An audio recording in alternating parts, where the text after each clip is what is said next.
Okay, I want to take a little bit of time here and talk about forbearance and deferral. In my last video, I spoke a little bit about it, but this is a super important issue.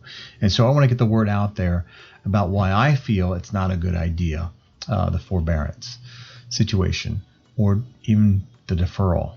So those two terms can actually mean the same thing. So forbearance, what is a forbearance? Forbearance means that the mortgage servicer is willing to take your payment or not take your payment for a set period of time, and then reevaluate your situation after that period of time and either take an additional deferment or forbearance, or they set up where you have to make those payments all at once at that time, or set up some type of payment arrangement with you to make up the payments that you missed. So without it affecting your credit, which on the surface, it sounds really, really good. But I'm getting a lot of information, and I'm going to put up this illustration here right now, but I'm getting a lot of information here about, I'm seeing a lot of things here on Twitter, as you can see here on the side, that I'm seeing a lot of bad information put out there. And so I wanted to put this video out there to say, hey, look, this forbearance thing, this deferment thing, this is a big issue, and it's going to really hurt the housing industry. And it's going to hurt you. Ultimately, it's going to hurt the consumer. Here's how it's, in my mind, kind of playing out in my mind. So they're saying right now 25% of homeowners are going to look for forbearance or deferment.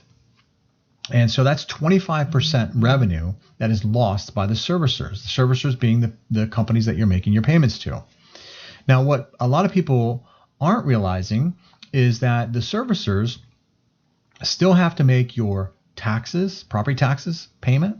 They still have to make your homeowner's insurance payment.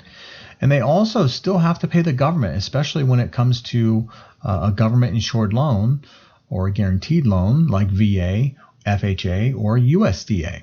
So the servicer still has money going out to pay those things, but no money coming in. So what do servicers do? Well, they start implementing overlays. Overlays were very, very popular with lenders back in 2008, 2009, as a means of a way to try to protect their asset, which is their servicing portfolio. Now, with that being said, and when they start adding these overlays, it takes potential buyers out of the pool of homeownership. So how does that affect you as a homeowner? Well, the fewer buyers that are on the market, because not necessarily because they don't want to buy, they do, but they just don't qualify for one reason or another, then there's less demand. And with less demand, that will affect the price of homes. And so we're already starting to see this a little bit. Wells Fargo has already increased their credit score requirement to 680 on government loans. Now, that doesn't sound like a big deal to a lot of people, but think about this. When you're a first-time home buyer, which is a lot of the government loan, FHA, VA, USDA, a lot of those are first-time home buyers. And we all realize when we were first looking to purchase homes, it's difficult. It's hard to save money. You're trying to raise a family, maybe start a family, getting married, just life, right? It's difficult to save money. You're not as involved with your career. You're just starting out in your career, so you're not making as much money as you want to make per se, or that you hope to make throughout your career. So it's difficult to save money. And when you don't have as much money to put down on a home, and you may have a little bit lower credit score as a result, student loan debt, whatnot. So getting into a home is going to take, it's going to be a challenge.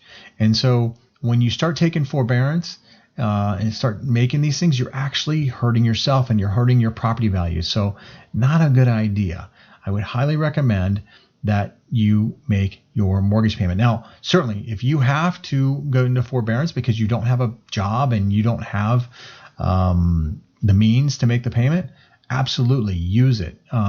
That's what it's there for. But I'm seeing too many people right now try to take advantage of this, and it's going to end up hurting themselves and hurting other people. I would not be surprised in the future that if the lenders, if you do a forbearance and you really didn't need it, the lenders don't remember that in the future and maybe not extend credit to you, give you kind of a bad mark on your name, not necessarily on your credit, but maybe on your name. So just be very, very cautious on this. I would highly recommend making the mortgage payment if you can. Certainly if you cannot, you got to do what you got to do. Everybody gets that. But I'm seeing some comments on Twitter and things like that are a little disturbing to me. And so it doesn't make me too happy. So anyway, that is my 2 cents. I'll leave you with those thoughts.